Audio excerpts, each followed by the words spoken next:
இந்த எபிசோட நாம இயக்குனர் புச்சி பாபு சனா இயக்கத்தில் எழுந்திருக்கிற பெத்தி படத்தை பற்றி பார்க்க போகிறோம். இந்த படத்தோட கதையை பற்றி பார்த்தோம்னா, மலையோர கிராமவாசியான ராம்சரண் ஊரில் உள்ள சர்க்கரை ஆலையில் கூலியாக வேலை பார்த்து வரார்.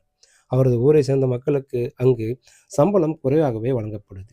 இது குறித்து ஆலை உரிமையாளரிடம் முறையிட்டாலும் அடையாளமே இல்லாத ஊரில் பிறந்தவங்களுக்கு முழு சம்பளம் ஒரு கேடா என்ற பதிலே கிடைப்பதால் மக்கள் பரிதவித்து போகிறாங்க. இதையடுத்து கிரிக்கெட்டில் கலக்கி வரும் ராம்சரண் அங்கு நடக்கும் ஒரு அவமானகர சம்பவத்தால் கிரிக்கெட் விளையாட்டையும் கைவிடுறாரு. இந்த சூழலில் தனது ஊருக்காகவும் ஊர் மக்களுக்காகவும் போராட துணியும் ராம்சரண் சொந்த ஊருக்கு அடையாளம் தேடித்தர விரும்புகிறாரு. இதற்காக குஸ்தியை கற்றுக்கொள்கிறார். குஸ்தி விளையாட்டு போட்டி அரங்கேறும் சூழலில் ஏராளமான தடைகள் அவரை வந்து சேருது. அந்த தடைகளை ராம்சரண் கலைந்து வெற்றி பெற்றாரா, தனது ஊருக்கு விரும்பிய அடையாளத்தை அவர் பெற்றுக் கொடுத்தாரா? இதான் அந்த படத்தோட மீதி கதை. கிரிக்கெட் வீரர், குஸ்தி வீரர் என்ற வேறு களத்தில் அசைத்திருக்காரு ராம்சரண். கட்டுமஸ்தான அவரது உடல் கதாபாத்திரம் ஒன்றுது. நடனம், சென்டிமெண்ட் காட்சிகளும் ஸ்கோர் செஞ்சிருக்காருன்னு சொல்லலாம். ஜான்வி கபூர் அழகாலும் கவர்ச்சி காட்டியும் ரசிகளை ஈர்க்கிறாங்க. இன்னும் அவரை பயன்படுத்தி இருக்கலாம்னு தோணுது. குஸ்தி வாத்தியாராக முத்திரை பதித்திருக்காரு சிவராஜ்குமார்.